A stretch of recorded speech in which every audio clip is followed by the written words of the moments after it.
Tonight I want to talk to you about learning good things from bad people. Ordinarily we think about good things being learned from good people because after all they're our example and we're supposed to follow good examples. What do we learn by the mistakes of other people? Well, hopefully we'll learn a number of things by their mistakes. If we don't, then we are the losers. They are the winners. And so the idea of tonight's lesson is that we can look through the Bible and we can find some very, very wicked, evil people. And we can find out something about why God was so displeased with them. And therefore we can learn something good from a whole group of bad people. I think everything that I say tonight is going to be things or stories or incidents in the Bible that you've known of all your life. So there's not going to be anything new along that line. There's nothing particularly unique about this at all, I think. Let's take, for example, the people in the days of Noah. I'm going to read just a few verses in the Bible about this because this tells us something about God's attitude toward people when they became very, very evil. When man began to increase in numbers on the earth, the daughters that were born to them, the sons of God, saw the daughters of men that they were beautiful, and they married them as they chose. Then the Lord said, "My spirit will not always contend with man, for he is mortal. His days will be 120 years. Now the Nephilim was in the earth in those days, and also afterwards.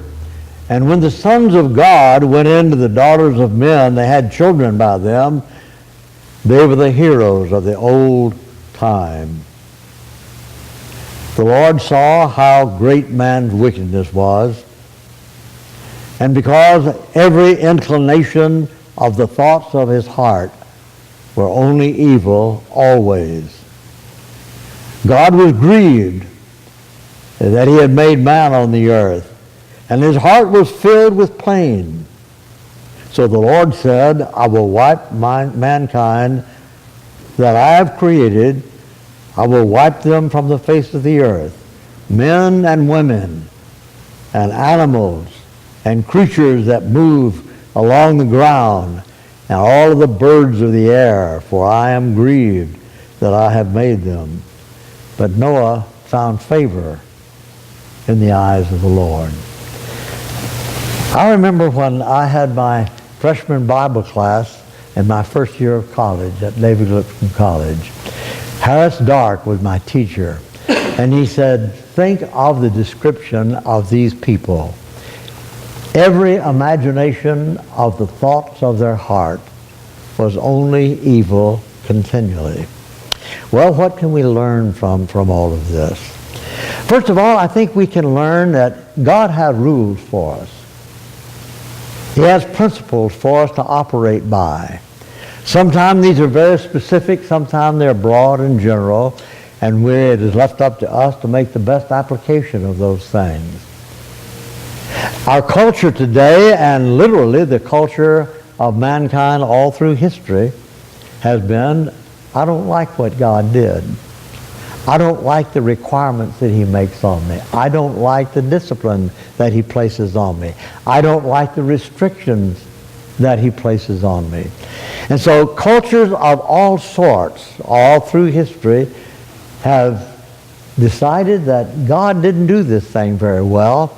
He did not give me the liberty that I want. And so the ethical and moral fiber of civilizations all through history has crumbled because people did not want to listen to the rules of God. Well, that's exactly what was taking place there with Noah, with the people of Noah's generation. They just simply said, I have a right. Wow, have we heard that? That is so frequent today. We have to be sure that we ensure the rights of other people, the rights particularly of ourselves, I have the right to do this. It doesn't consider, that attitude doesn't consider whether or not God has given us any regulations about this at all. It's my right. I have the right to do as I please, to say what I want to, and if you don't believe it, just listen to your television, and you will find all kinds of things that come out on television because people have the right to say it. Well, culture emphasizes this. I think that it's interesting that we look at the third verse there. My spirit will not contend with man forever. God says, in the days of Noah, God says, I'm going to limit his years. I'm going to put up with this for another 120 years, which to God, I guess, doesn't mean very much as far as time is concerned. It means a lot to us because we don't live 120 years. But he says, my spirit will not always contend or strive with men.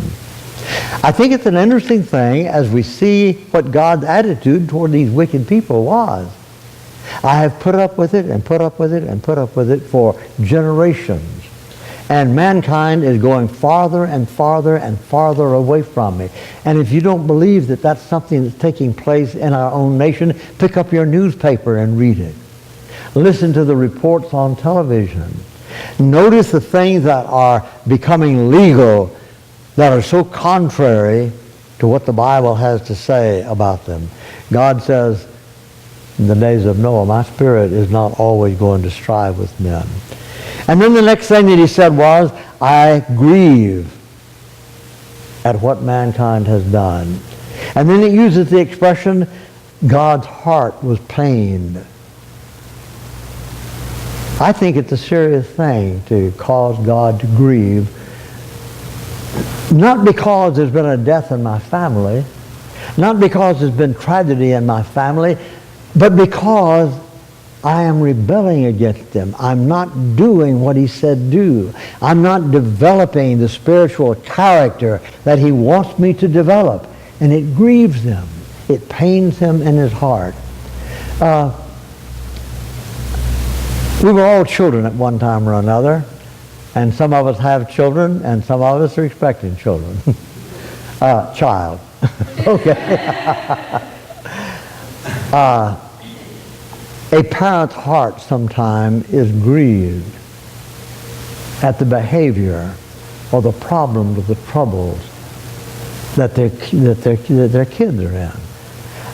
I have a very good friend in Camarillo, husband and wife. They had 2 boys. And these 2 boys both became drug addicts when they were in junior high school. It grieved them. It almost tore them apart. Now, stop and think for a moment. What little emphasis is placed in our culture on the idea of pleasing God. And no thought is given to how God reacts to the various evils that we find all around us. So there's something that we can really learn from these evil people, these bad people in the days of Noah. You remember the story of the Israelites as they wandered through the wilderness? Well, really as they came out of Egypt and then wandered through the wilderness. Let's take a look at them for just a minute. For a long period of time, we're not sure exactly how long, but possibly a little over 200 years, the Israelites had been slaves in Egypt. And God sent Moses to them and brought them out of Egypt. When obstacles came, this wonderful exodus began, and then they came to the Red Sea. And it's gripe. Complain. You just brought us out here to die, didn't you? They said to Moses. And Moses made a great statement. He said, stand still and see the salvation of the Lord. And then he says, these Egyptians that you see today, you'll never see them again. What a great encouragement. And you walk through on dry ground. The plagues had shown so much of the power of God. They had shown so much, these plagues had shown so much about the concern that God had for his people. I'm going to bring you out of Egypt. And after they crossed the Red Sea, they came on down and they ran out of water. You know, it's kind of strange that with all of the power of God that they had already seen, and how even the slaying of the firstborn of Egypt, and now when we run out of water, they think that there's no hope for us. Gripe, gripe, gripe, gripe. They started complaining. Oh, they found something to complain about, and so Moses was told, go over there and strike that rock. He struck the rock and water came out. That was fine. Sometime later, when they had the same complaint, God said, Moses, speak to the rock. Moses was angry, and he slapped that rock with his rod. Well, water came out, but Moses had a price to pay. But the point that I'm trying to make is that a characteristic of the Israelites was that they complained. When Betty and I went to the Holy Land one time together, we flew in an old DC-4, by the way, which is an old four-motored reciprocating engine plane. And you know, when the jets take off, they go up like this. This is just, you know, barely like this. About 200 miles an hour is top speed, and 13,000, 14,000 feet was as high as you go. But it was good because we flew over the Sinai Peninsula, the very area, or part of the area, that the Israelites would have traveled. And I looked out the window and I said to Betty, I said, look at that desert. I don't blame these people for griping. You just think about that. Think of what a terrible, terrible place this was. And God says, don't complain, don't murmur. I told Betty, I said, you know, after I've seen this now, I will think of this for the rest of my life. Jack, don't gripe. Don't complain. God got all over the Israelites for complaining. And yet, God cared for them. Well, you know, there's another thing here. We're going to come back to that in just a moment. But you know, they got down to Mount Sinai, and Moses went on the mount. Moses was gone for over a month. He was gone for about 40 days. And the Israelites said, well, we don't know what happened to him. We don't know whether he's coming back or not. Aaron, make us a god. Well, that probably was a natural thing in their mind, was a natural thing for them to think about. They had been in Egypt with where they had many, many gods.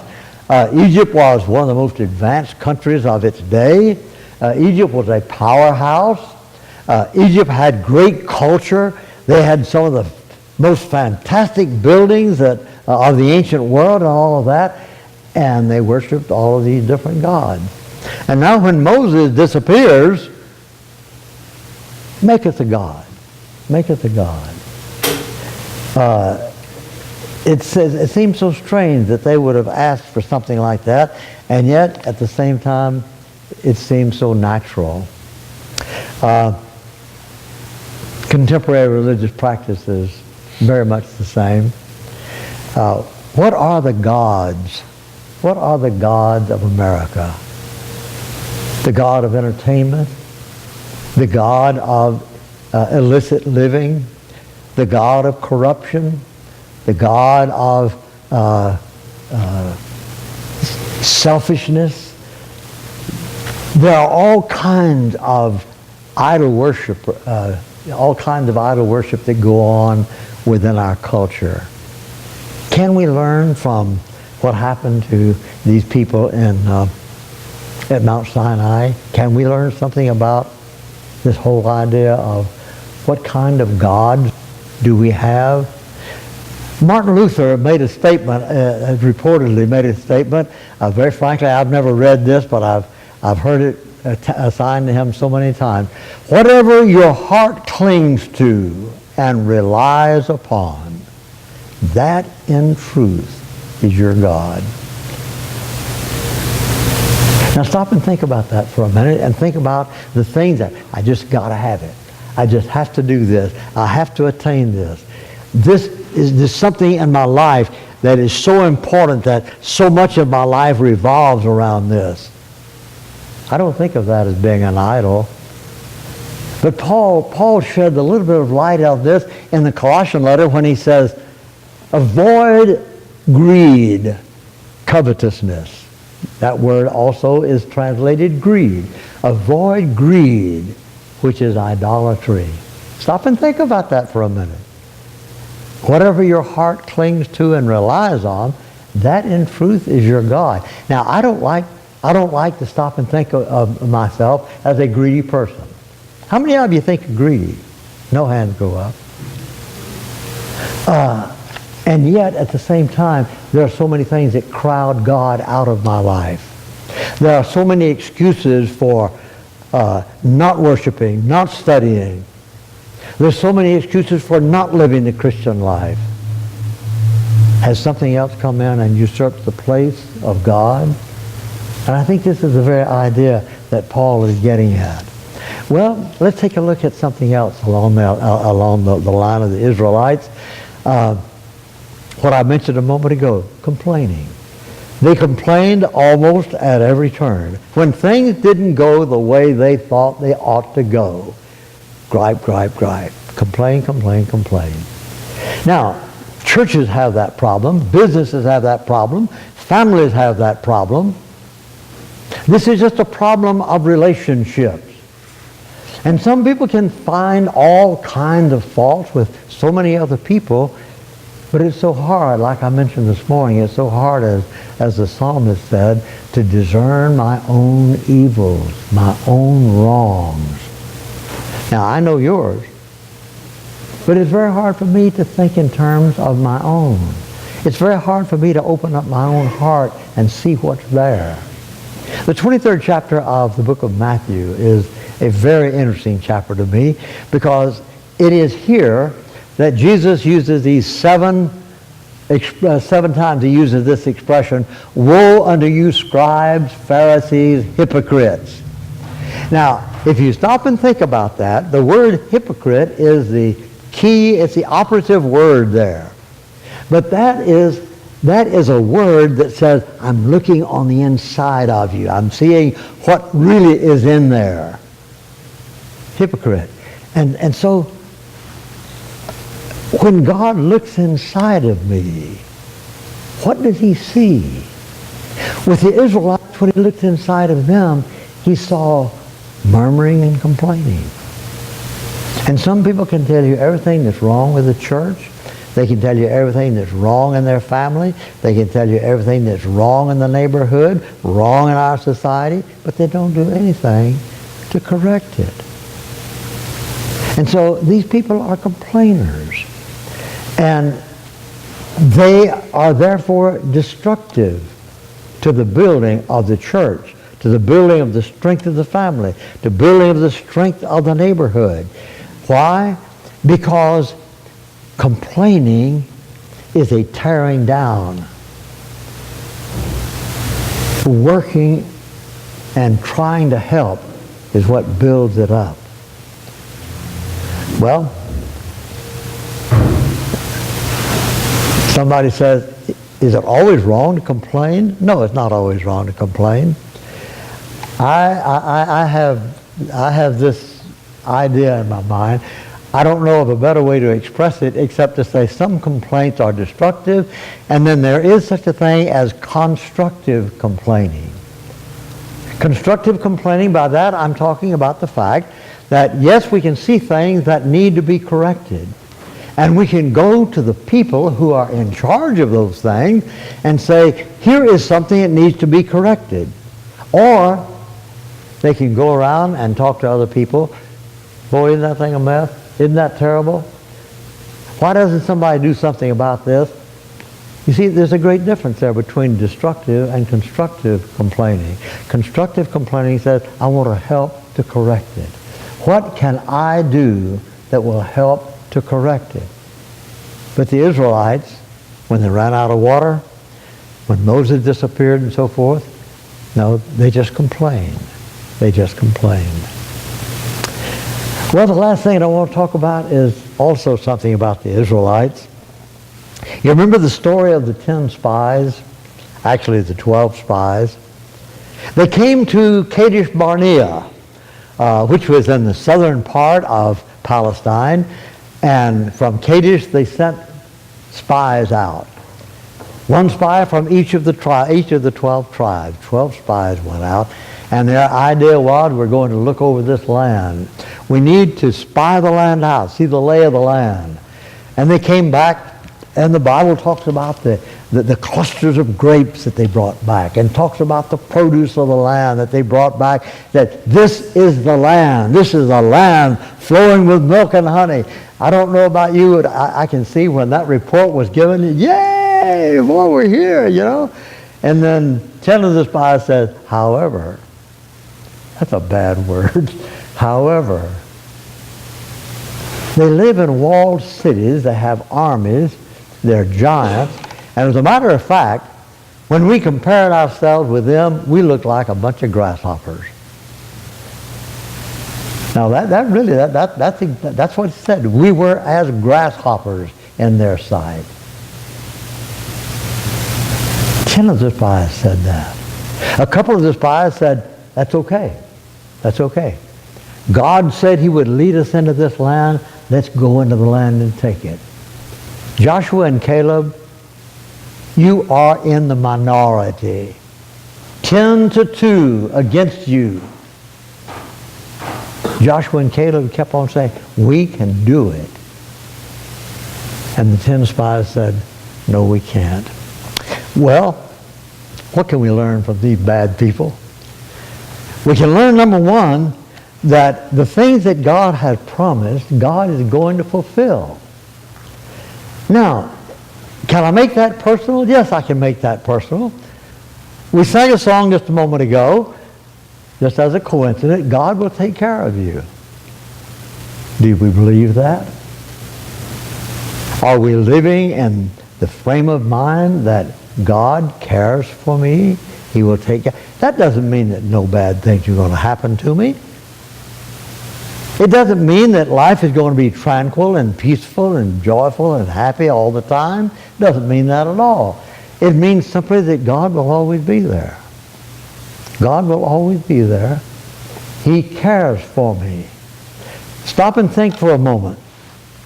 When Saul of Tarsus was finally converted to the Lord, there's a part of this whole story that's very important that we overlook. God said, I will show him how many things he must suffer for my name. Now, God, why aren't you taking care of me? You said you're going to take care of me. Now you say I'm going to suffer. Well, you see, Paul, as he, of course, was later called, and we know him by, Paul understood that God's care doesn't mean that I won't suffer. God's care doesn't mean that I won't have heartache. God's care doesn't mean that I won't have hardships and difficulties and problems. But the thing is, you know, when those difficulties come and when those problems can come and when sorrow comes into my life, I always know I'm not alone. In the Hebrew letter, there's such a good statement that about Christ as our high priest. The writer of Hebrews says, he became our high priest so that in everything he would be able to sympathize with us. Why didn't God send Jesus as a little baby on, well, let's just say December 25th, okay? Why didn't he send him on December 25th and have him crucified on December the 26th? Well, because it was God's will that Jesus Christ live like we live. Understand us because he was here, tempted in all points like we are, made in every way as we are. And so when we stop and think about that, we learned something. And what we learned here from these spies, this spy story, is that they didn't believe that God's promises would actually be fulfilled. And so they complained, the discouraging report. God has promised that with all of their undertakings, He would never leave them.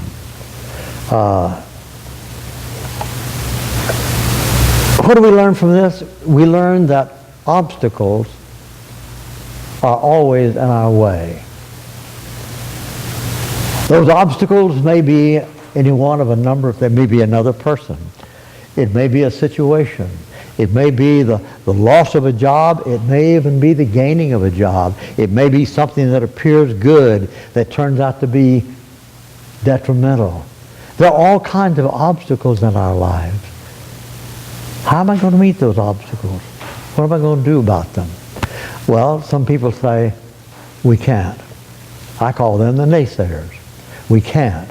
People won't. We tried this before and it didn't work. And there's a whole list of pretty well orthodox things that people say about what the church, why the church will not grow, why the church is having difficulty, and they know all of these things, and they line them up, and they can't, we won't, people won't cooperate, it won't show up. And so we use those things as excuses for our lack of ingenuity and our lack of cooperation, because we've been sold on the idea that when obstacles are in the way, some of them we just cannot go over. We can't go around them. We can't solve the problems. And so we don't even try. Well, these obstacles, that's exactly what the Israelites saw. We look like a bunch of grasshoppers in their sight. When this obstacle comes up, it's this great big wall. And I can't see any way in the world that I can get over that wall. And so negative people say, we can't. Positive people say, not that we can, but we'll die trying. We'll die trying. And so the whole thing is wrapped up in what is my attitude toward the things that God has promised. He says, I will care for you. I will stand by you. What is my attitude toward that? Oh, God's not operating the way I want Him to. He's not taking care of me the way I think I ought to be taken care of. No, He didn't say that. He says, I will be with you. But He also said, I want you, Saul, to know you're going to have to suffer for me. I don't like that. I would a lot rather He say, the Christian life is wonderful. There was a Methodist chaplain in the Navy down in Pensacola, Florida. It happens that one of our elders in the congregation there was the executive officer of the Pensacola Naval Air Station, and he invited this chaplain to come to church on Sunday evening with us, with him. And so he did. He came quite a bit, and I got to know this fellow pretty well. And he was, very fortunate. That was the first congregation I preached for after I graduated from college. And I looked back on it and I thought, I don't see why they didn't fire me after the first Sunday. But they didn't fire me at all. But I preached a sermon one night that I really remember, the blessings of discipleship.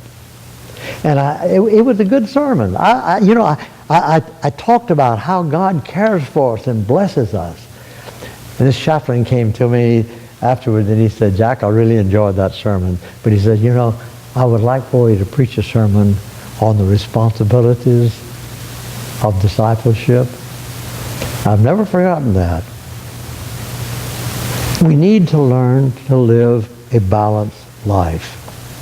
Well, I heard some of you may have known George Bailey, who used to preach for the college church at Abilene.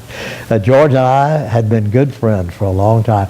George had a lot of slogans that he used.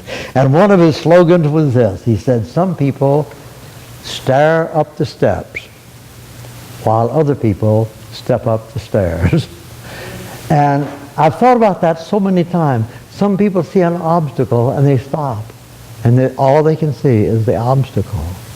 And other people, when they see the obstacle, they also see a stairway over the obstacle. They see a way to deal with the obstacle. Some obstacles we can't possibly overcome. But some things we have to learn to live with. I'm not going to allow the obstacles of today to destroy the opportunities of tomorrow. And so these are some of the good things, I think, that we can learn from some bad people. From the 10 spies, we can learn some things. From the people of Noah's day, we can learn some things. From the murmuring Israelites, we can learn some things.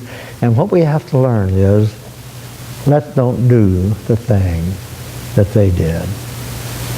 If you're not a Christian tonight and you'd like to become a child of God, we're going to sing this invitation song, and we invite you to respond. Let's stand together, please.